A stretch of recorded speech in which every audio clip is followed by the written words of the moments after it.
You're listening to the Business Mindset by RSC Podcast. Episode 7 is about the myth that changing prices will produce more profit.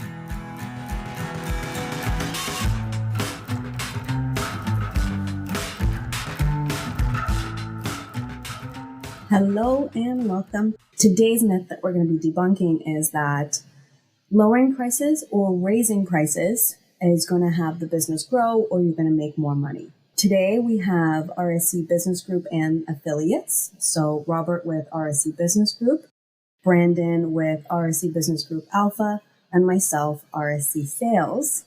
We are a group of business coaches and consultants. We operate as independently, but we share in the same methodology, vision, and mission. So the myth, I think, for us started from two types of misconceptions where it can go either way.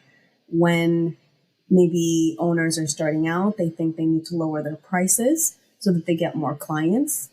Or owners sometimes think, I'm going to raise prices, I'm going to make more money now. Making more money or having the business profitable is not necessarily correlated to lowering or raising prices.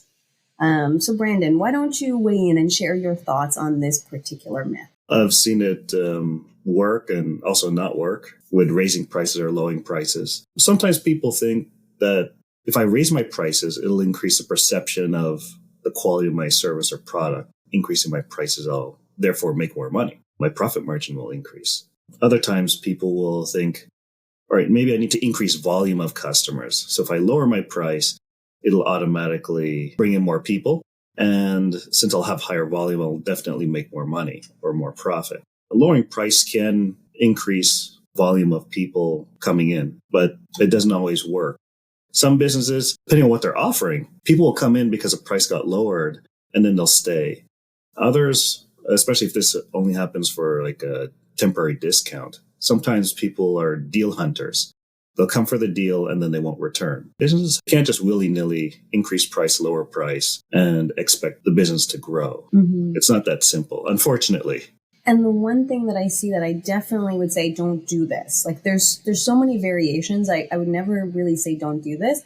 But there's a thing about, and Robert, you always share this with me about change. People don't like change. So if you have clients at a certain rate, it's so much harder to raise the rates on them. You could raise the rates 5% increase yearly, like in their agreement or something like that.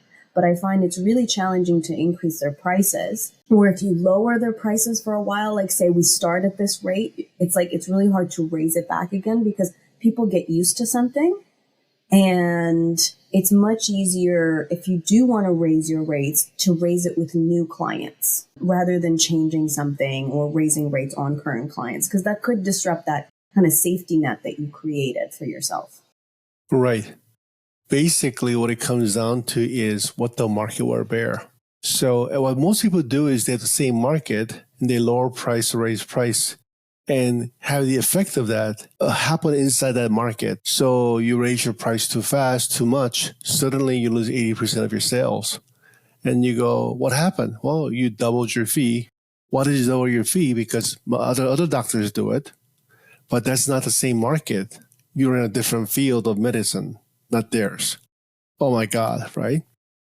And then so you got to come with a different way to, without losing face, to make the sales happen. We have a special deal for you because you're our old clients or whatever. Otherwise, they won't come back. Or also, you can lower prices, and the new people may consider like, why is it lower? What are they not telling me? So you may cause suspicion as well. So the way you do it is you have to find the price the market will bear and see which market you're in.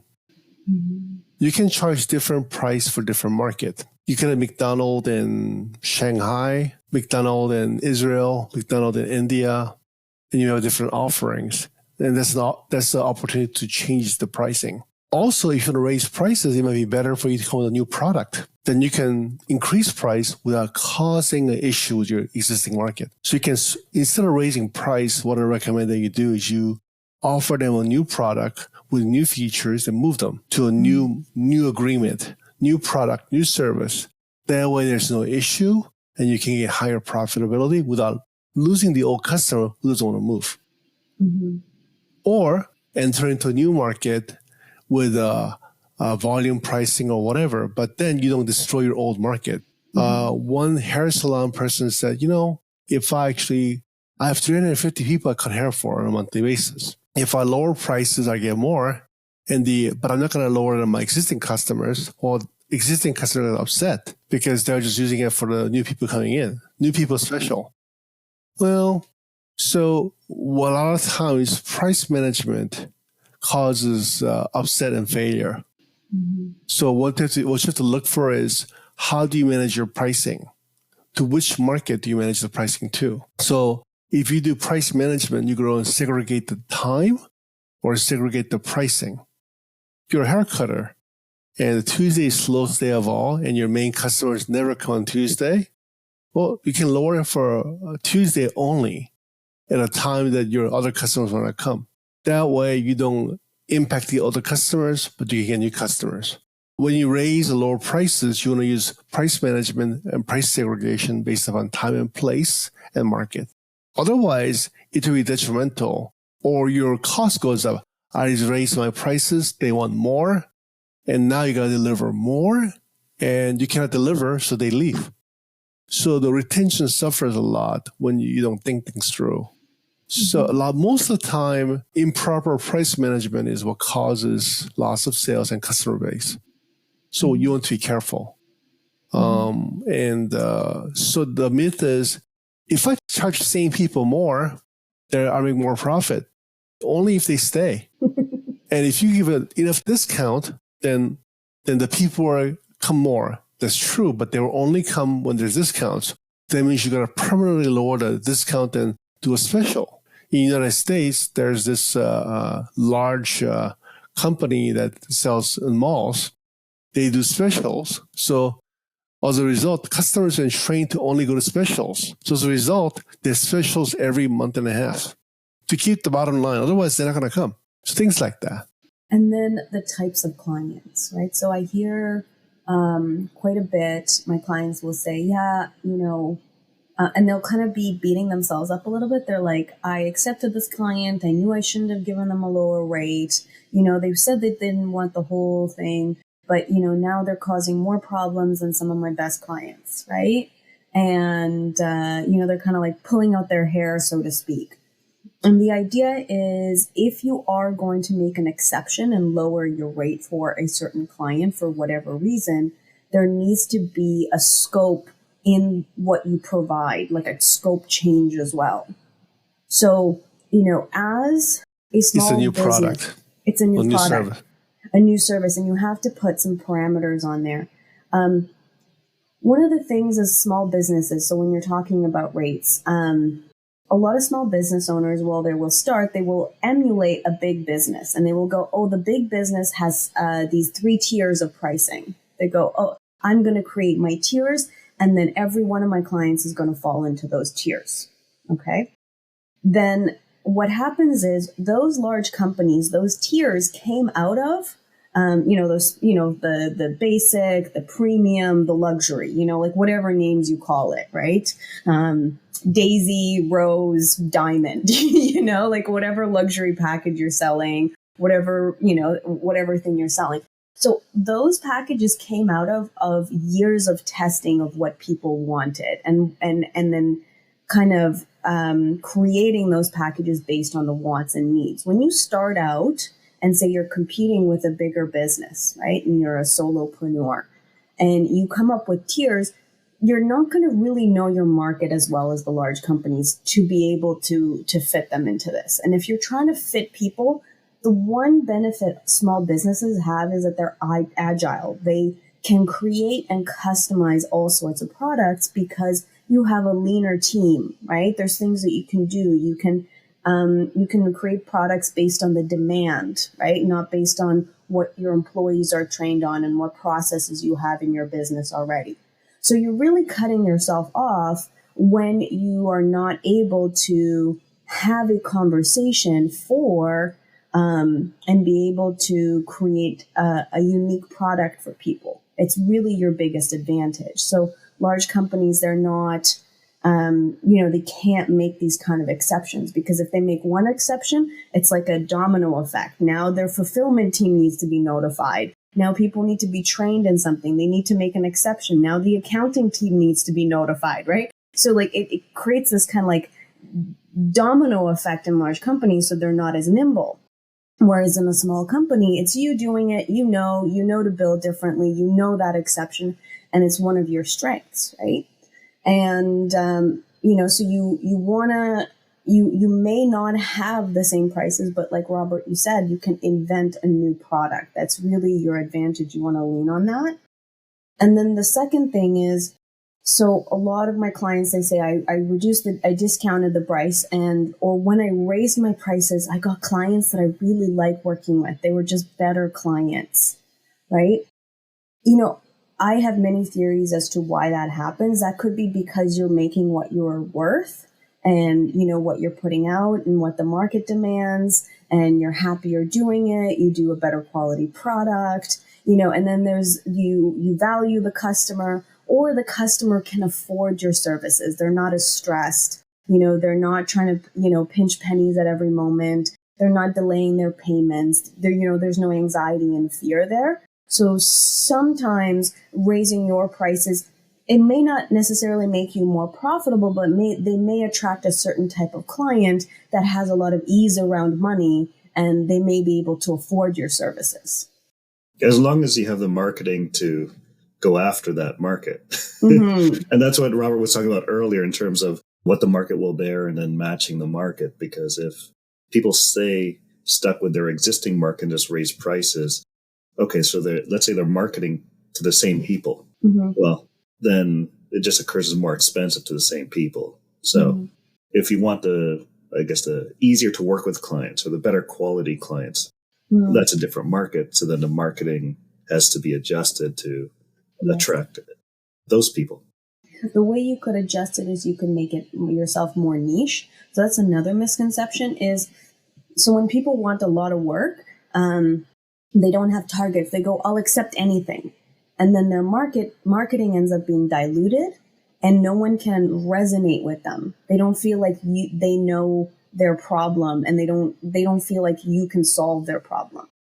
And so I had this woman that I was speaking to, and she was like, yeah, I just didn't want to walk. This was a dog walker. Okay. So she's like, oh yeah, I didn't want to walk big dogs anymore. I was getting older.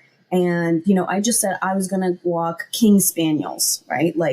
Or it's just small breeds. And I thought I would have less business, she said.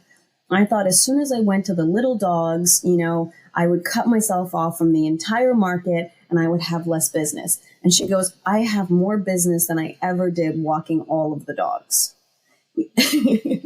Right?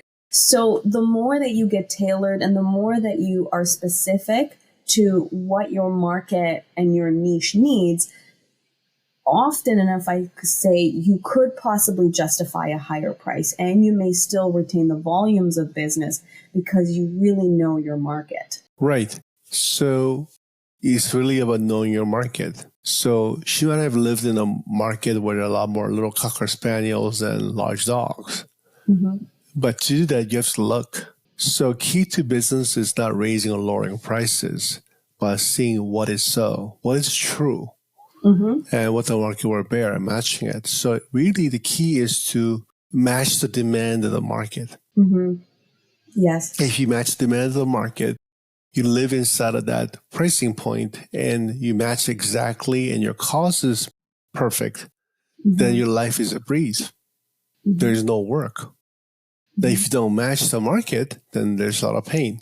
Because what dictates the sale is the matching of the market, sorting of the market, sorting of the customer and client base, sorting of the market itself. That's why it's so hard for most people, because most people do not want to sort. They just want to have it now. Mm-hmm. Yeah.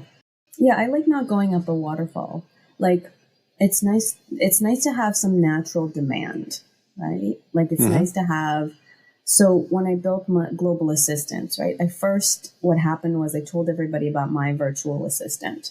And then people were like, I want this, I want this, I want this. I was like, oh, wow, there's a demand for this. So I built a company around it, right? I was already talking to the people that need it. It was a natural upsell and made all sense, right? I didn't wake up one day and went, hey, I really want to open a virtual staffing agency, right? There was something that was working for me. There were other business owners like me that would probably want the same thing. And it's now an essential piece of my business. Like whenever I talk about sales consulting, I always let them know, hey, yes, we can get a virtual staff that can eventually take this on, and you don't have to continue with my rate, which is relatively high to sustain. In-house, it's worth it, but for routine tasks, it just doesn't make sense. So I already have that upsell included in my initial sales conversations, and it's not an upsell; it's an added value now. And it all started because there was already a demand. And I personally don't really enjoy my virtual staffing agency because it's a lot of admin. It's pure admin type of work, right? It's managing a lot of people and it's admin. So I have support. So Brandon helps me in global assistance because Brandon is just so much better with details and admin. If I had to do it on my own, I would never be able to do that company. But it's based on demand, and you don't necessarily have to be good at it. You just need to be able to identify the demand in the market in order to make more money. Right. That's the key. Identifying the demand, fulfilling the demand, and building a structure around it. Yeah, it doesn't, you don't have to know the most about staffing. I had never known anything about staffing or recruiting when I started this. You don't have to know what, you have to know who. That's all. So I think that also is kind of another myth, not one that I would want to maybe dedicate a whole episode to. The idea is that you need to know everything and be an expert in your industry to build a business. Like sometimes, and I know this is kind of disheartening, it's kind of capitalism, and I know people have an issue with this. They go, I'm so much better at what I do. And then there's this big company that's doing the same thing and the product is horrible and they're making so much money. Like if I was going to build this company, it would be so much better. But I think that passion and that investment in the technicality of it, right? That attachment is what doesn't allow that person to thrive in that business market. Like I found, and this is not a myth or anything, this is just a personal kind of observation, the more dispassionate you can be in business, the more success it brings. And more you match the market, more success it brings. So market may not want your fancy schmancy mousetrap for $100. They just want to get a little clip with cheese on it. Yes. So you're upset because somebody who's selling a mousetrap with a little cheese and a piece of metal and a plastic is making more money than you with a high-fangled $120 mousetrap that can zap mouse on an ongoing basis, 24/7, runs on 4 double D batteries and like that. Well, the price point is wrong. Oh my gosh, I love your mouse example. So if you really want to have a decent mousetrap at that price point, you got to go, what's the pricing for the mousetrap? $2 to maximum $25. But this is high-fangled. Well, sell it for $17.99. That's within the price point. Now you can compete at $17.99 with $1.35 mousetrap because it's in the price range. But that requires analysis. You cannot just go, this is worth $120 because my passion is in it for this mousetrap. You got to see what the market will bear. So you have to run with a AAA battery instead of AA battery. You might be smaller. It's not for the big rat. It's only for little mices. But actually, what you brought up, Aurelia, that connects back to another myth that we mentioned in a previous episode around art versus business or artists. Somebody who wants to know everything about a particular field or area, well, that can be useful. If they're thinking like an individual, then they won't be as successful as a company that built a whole team and organization. Now, if you have somebody within an organization who knows everything, every single piece of the process, that can be an asset to that organization. Yes, really well said. A whole team and I think someone told me this. They're like, you know what? I'd have an easier time setting up a bake shop than I have a construction company because I know too much about construction.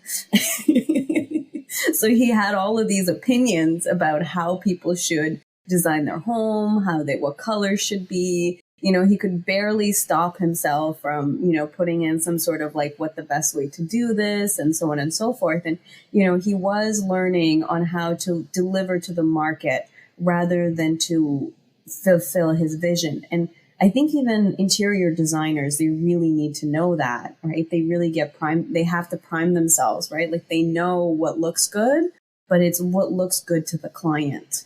Designers in general, there's a lot of creativity and artistic side. However, it's a service, right? It's not art. Like I'm just going to make paintings or sculptures or make music for my own expression.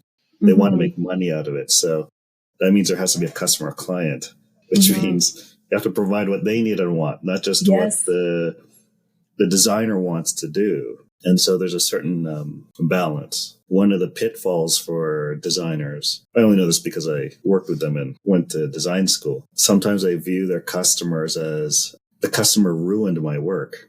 They wanted these changes and that ruined everything. And so then the pitfall is having contempt for their customers. Whereas, okay, you may not like all the choices that they make, but you still need to work with them if you want to be in that industry.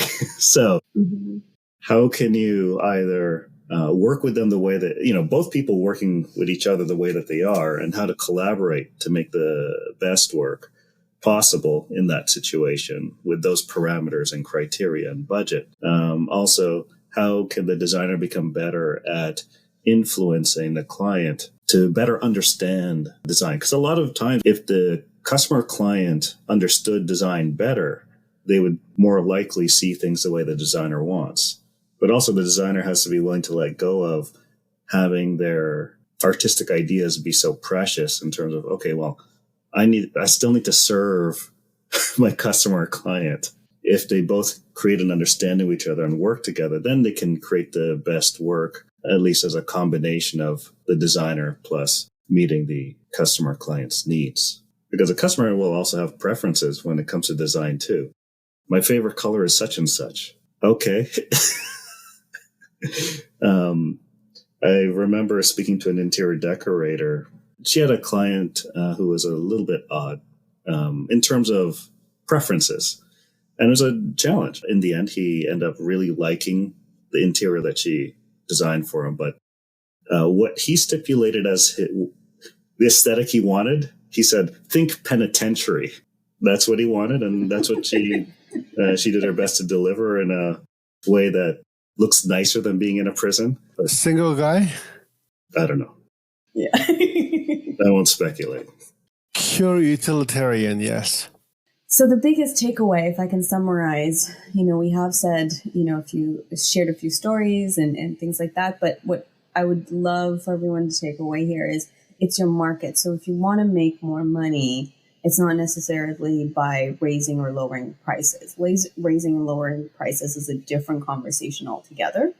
If you want to make more money, you need to be in a high demand market for your services and in the right location. So you may want to take a look at if you're not making, if you don't have a high demand for your current company, build a second one, right? Do that market research, maybe build something complementary, have conversations for what people want and need and what they're willing to pay for. Would you say that's accurate? Yes. There are quite a few examples of companies where they have different brands for different tiers of clients. Mm-hmm. I think, isn't it Toyota that also owns? Toyota owns Lexus. Yeah, Lexus is a higher end. Then you got Toyota, and then what's GM is Cadillac, and there's a Maybach for a higher level. So if you look at good example would be Acura is owned by Honda. Mm-hmm. Things like that. So basically, you can create new markets. Mm-hmm. So Honda noticed that people were buying Honda and they were accessorizing them with a better engine, better shock, better tires, and so forth. So what they did is they actually built a whole company all they did was accessorize Hondas. So you had this monster Honda Corollas come out, very comfortable, very well built, can survive a fire hazard, but it's a modified Honda. And that accessory company became so big, eventually they said, why are we selling accessories? Let's sell the whole car. And Acura came about. Toyota also the same thing, except they had this thing called Avalon. And the people would not buy higher-end Avalon because it came with a stench of Toyota. So they came with this thing called Lexus. And suddenly they were paying $20,000, $30,000, $50,000 more for the car. Same car. Avalon at this level, highest level, the lowest level of Lexus, same car structurally, except the label. But the Lexus was $30,000 more, and people bought more of that than Avalon. As a result, they launched the Lexus brand. Mm-hmm. So sometimes your brand gets in the way of raising prices. So you have to get a whole new company. Mm-hmm. Yeah, new offer. It's a new experience, new brand experience, new client experience. Mm-hmm. Right? If you're a photographer, you could have a standard service, maybe in a certain location that's lower rate that brings in lots of volumes, right? You might have somebody else, not yourself, doing it, and then you can, go and photograph beautiful photos once in a while, right? You've got that security already. It's not something that you enjoy doing, but it requires your attention. And then you go and you take beautiful photos. Right. And you're clear you're being an artist, not a business person, right? So you can make millions of dollars in one business and be a rock and roll star in another business, but you're paying for it. Mm-hmm. So it's like you're buying the experience. Mm-hmm. A good example is Richard Branson. Mm-hmm. He owns all these companies, right? Mm-hmm. But he also buys danger experiences like parachute diving, going across the world in a balloon, rocket shoot to the moon. Mm-hmm. But his artistic expressions are very expensive. Exactly. Yeah. Yeah. And then one day you might be like me, you'll just build companies because someone tells you can't do something. Right. Most companies are built there. Someone told me, we can't give you an affiliate link for this or something like that. Okay, I'll just manufacture my own. Right. So that's have fun. Major. Yeah, dispassionate but fun. That's what I would recommend. Dispassionate but fun. I think it's putting passion in the right place. Revenging as a passion for. I see. So it's your emotion plus direction, creating passion. Our show you plus passion becomes whole business, right? Kind of. It's more like, just because you feel passionate and you want other people to see it and you think it's a really great product and you want other people to see that, right, doesn't mean that they will, right? So if you want to make money, if you want to have a business, maybe a little less dispassionate, a little bit less upset if an employee does something or not, because it's a long-term thing. Looking at the market rather than your artistic expression. So it's more of a marathon. It's more of, nothing is make or break. Okay, so you lost your biggest client. What are you going to do now? It doesn't mean anything about you, right? So it's kind of like removing that passion, which is really, really, maybe this will be our myth for next episode, right? So a lot of new business owners, it's scary, it's frightening. Many people don't know about business. They haven't been taught it. I was very passionate too. And I found the one thing about business is it's a very dispassionate.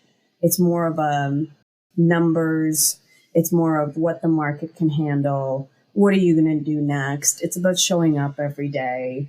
It's the not mechanics about of business. Mechanics of the business is dispassionate. But business is passionate, trust me. I trust because you. it is a lot of survival tests for human beings. So there's a lot of passion in it by nature. But the key is to be rational and be able to manage your passion. It's not about not having a passion or emotion. but having the discipline to manage it.